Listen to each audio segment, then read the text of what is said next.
Hello investors, मैं आपका investor awareness coach Rupesh Jaitley. बार बार हम लोग बाजारों की बात करते हैं, म्यूचुअल फंड की बात करते हैं। तो अभी आज बात करते हैं बाजार की कि बाजार लगातार गिर रहा है। तो इसके पीछे बहुत सारे लोग अलग अलग तरह से अपने अपने रीजंस बता रहे हैं, लेकिन यहाँ पे आज हम बताने वाले हैं कि रीजन क्या क्या है। एक रीजन से बाजार नहीं गिरी, कई रीजन से बाजार गिरी है और इसका इंडिकेशन बाजार पहले भी दे रही थी। तो सबसे पहला रीजन आता है कि हमारे यहाँ इंडेक्स में बहुत सारे अलग अलग इंडिसेस थे जिन पे एनएससी और बीएससी वीकली ट्रेड कर रहे थे या वीकली एक्सपायरी कर रहे थे। वीकली एक्सपायरी मींस जैसे निफ्टी है, उसकी मंथली एक्सपायरी होती थी, उसको उन्होंने उठा के वीकली एक्सपायरी में शिफ्ट करा था। इसी तरह से बैंक निफ्टी थी, उसको वीकली में शिफ्ट करा था। और तीन ऐसी और इंडिसेस थी जिसको उन्होंने वीकली में शिफ्ट करा था और रोज एक एक्सपायरी हो रही थी। इसी तरह से बीएससी ने अपने बैंक एक्स, सेंसेक्स, इन सबको भी वीकली में शिफ्ट करा था और वीकली एक्सपायरी कर रहे थे। तो इस वीकली एक्सपायरी से हुआ क्या कि टर्नओवर बढ़ना शुरू हुआ और टर्नओवर एक समय पे ऐसा आया जब 500 लाख करोड़ हो गया डेरिवेटिव का एक दिन का टर्नओवर। 500 लाख करोड़ एक दिन का डेरिवेटिव का टर्नओवर बताता है कि हम कहीं एक बहुत बड़े बाजार में थे, लेकिन सही में वो बाजार इतना बड़ा नहीं था क्योंकि उसमें स्पेकुलेशन बहुत आ गया था। सेबी बार बार साल भर से कह रहा था कि स्पेकुलेशन बड़ा है और 10 में से 9 लोगों को नुकसान हो रहा है, लेकिन ये स्पेकुलेशन एक तरह से इसका नतीजा था कि वीकली एक्सपायरी के बाद जो डेली एक्सपायरी होने लगी उसकी वजह से टर्नओवर बढ़ के 500 लाख करोड़ हो गया। उसको सेबी ने मना कर दिया कि वीकली एक्सपायरी आप नहीं करेंगे, उसको घटा के आप एक ऐसी इंडिसेस पकड़ लीजिए जिसकी आप वीकली करेंगे, बाकी मंथली एक्सपायरी करेंगे।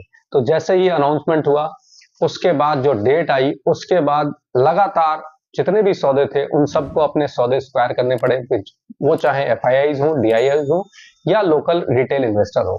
ये एक मेजर रीजन था जिसकी वजह से स्क्वायर होना शुरू हुए सौदे और वो बाजार गिरना शुरू हुई।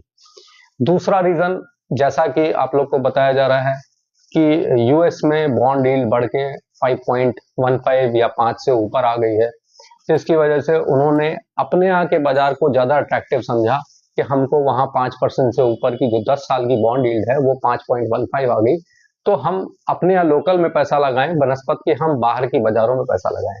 तो उन्होंने अपने बाजार से भी पैसा निकाला, खास करके स्टॉक मार्केट से, और एमर्जिंग मार्केट में जैसा कि हिंदुस्तान भी उसमें आता है वहां से भी पैसा निकाला। लगभग 1.5 लाख करोड़ के आसपास का यहाँ से अगर देखें तो आउटफ्लो हुआ है, कैश मार्केट से उन्होंने पैसा निकाला है, जिसकी वजह दूसरी यही है कि वो पैसा इस तरह से वहां पे गया।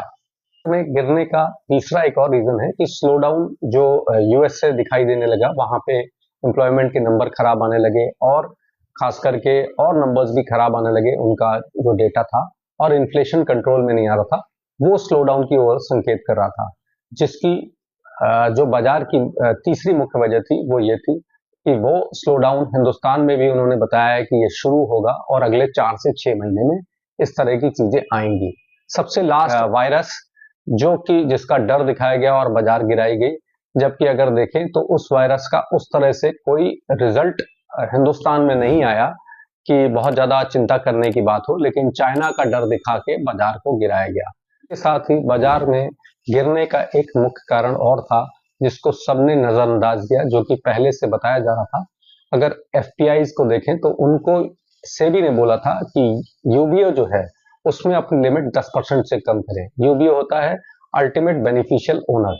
तो ये इस तरह की चीज है कि एफपीआई कहीं भी अगर इन्वेस्ट कर रहा है तो उसकी एक लिमिट लगा दी थी सेबी ने कि 10% से ऊपर कोई भी होल्डिंग आपकी नहीं होनी चाहिए सिंगल स्टॉक में।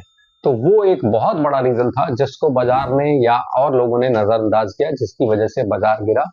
ये एक बड़ा रीजन इस तरह से था कि अगर आपकी होल्डिंग, आप टोटल 100 करोड़ रुपए होल्ड कर रहे हैं हिंदुस्तानी बाजार में और आपने सिर्फ एचडीएफसी बैंक में 12% की होल्डिंग है, तो आपको वो 2% बेचना ही है, तभी वो 10% से नीचे आएगी। तो ये एक बहुत मुख्य कारण था बाजार के गिरने का।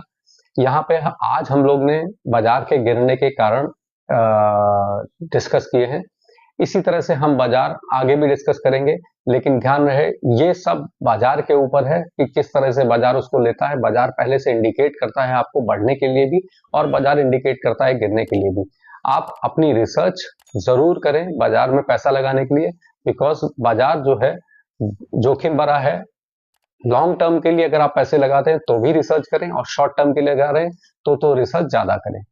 तो आज के लिए इतना ही। जल्दी ही बाजार और म्यूचुअल फंड से फिर बात करने के लिए आएंगे। तब तक के लिए धन्यवाद।